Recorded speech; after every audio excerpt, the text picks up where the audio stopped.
wabarakatuh. Waalaikumsalam warahmatullahi wabarakatuh. Bersyukur kepada Allah dengan mengucapkan alhamdulillah. Salawat kepada Nabi dengan mengucapkan Allahumma Sholli ala Sayyidina Muhammad. Gimana kabarnya, baik atau enggak? baik. Hah? Baik. Udah makan Pak belum? Kalau belum nanti udah siap ngaji baru kita pulang makan. Oke, jadi hari ini anak tentu semuanya, hari ini kita akan mempelajari tentang materi kita pada dan kadar. Kalian pernah dengar nggak kata-kata pada dan kadar? Di mana dengarnya? Di rukun iman yang keenam. Ya, jadi di rukun iman yang keenam itu namanya pada Dan qadar. dan kadar. Nah, jadi hari ini aku akan menjelaskan pada dan kadar. Baik, pada dan kadar itu adalah dua hal ataupun dua konsep di dalam ajaran agama Islam yang berkaitan dengan takdir ataupun ketentuan Allah Subhanahu wa taala. Jadi qada dan qadar ini itu berkaitan tentang takdir Allah, tentang ketentuan Allah, tentang takdir yang sudah Allah berikan kepada kita. Contohnya seperti mati kita itu takdir Allah. Aku mau nanya sama kalian.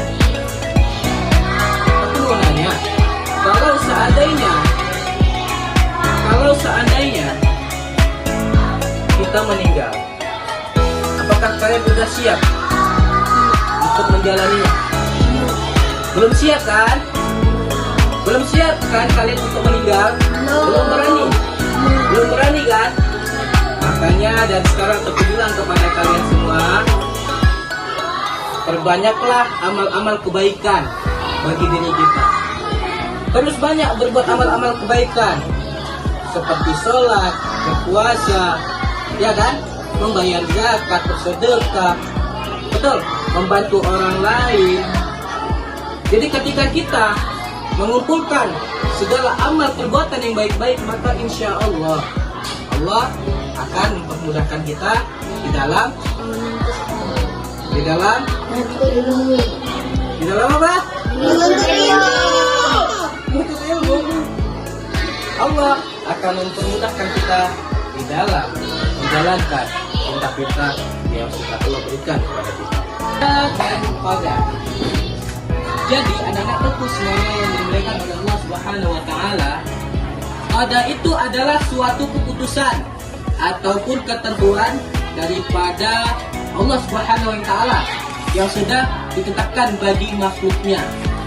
Jadi qada itu adalah sebuah ketentuan Allah, suatu kehendak Allah.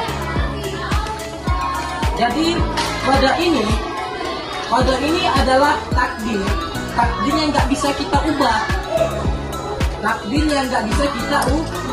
Mau kita berusaha semaksimal mungkin pun tidak akan kita bisa mengubah takdir qada ini. Takdir qada ini nggak bisa kita untuk mengubahnya. Ada yang tahu nggak contohnya apa? Yang perempuan, ada yang tahu nggak contohnya apa? Contoh daripada takdir yang nggak bisa diubah di bentuk qada. Ada yang tahu nggak? Kalau ada yang tahu, tentu saya tahu, tentu tunjuk tangan gitu. Gimana? Gak tahu? Ini nih lah. Teki satu kok masa gak tahu? Apa? Kematian. Itu nggak bisa kita mengubahnya. Ada lagi? Ada yang tahu lagi? Yang mati apa? Ada yang tahu? Selain daripada kematian? Hah? Ada yang tahu? Selain daripada kematian, takdir yang nggak bisa kita ubah itu adalah ketika kita dilahirkan oleh orang tua. Bisa nggak kita mengubahnya lagi? Kalau kita udah dilahirkan oleh kedua orang tua kita, bisa nggak kita mengubahnya? nggak bisa, karena itu sudah kehendak Allah, sudah ketetapan Allah. Kita sebagai manusia, makhluk lemah, makhluk yang hina, tidak akan bisa kita mengubah qada daripada Allah Subhanahu wa taala, takdir daripada qada Allah Subhanahu wa taala. Paham? Insyaallah paham di sini ya. Insyaallah paham. Oke. Jadi anak-anak tentu semuanya, tadi kan tentu menjelaskan qada itu adalah takdir yang tidak bisa kita ubah sebagai manusia. Tidak bisa mengubah takdir qada. Tentu ada nggak dalilnya? Tentu ada. Dijelaskan di dalam Quran surat Al-Ahzab. Di sini dijelaskan bahwasanya tidak ada halangan bagi Rasul untuk melakukan apa yang telah Allah tetapkan daripada qada atasnya. Jadi ini menunjukkan bahwasanya apa? Bahwasanya apa yang sudah ditentukan oleh Allah pasti akan terjadi dan tidak ada yang bisa mengubahnya. Betul?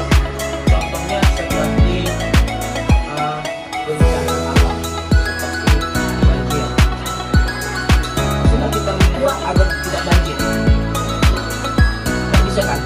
Bisa nggak kita biar nggak hujan nih semalam? Misalnya hujan nih, kita mengubahnya nggak turun hujan, bisa nggak? Nggak bisa kan? Itu adalah takdir qada. Baik, apakah ada pertanyaan? Silakan, kamu nanya apa?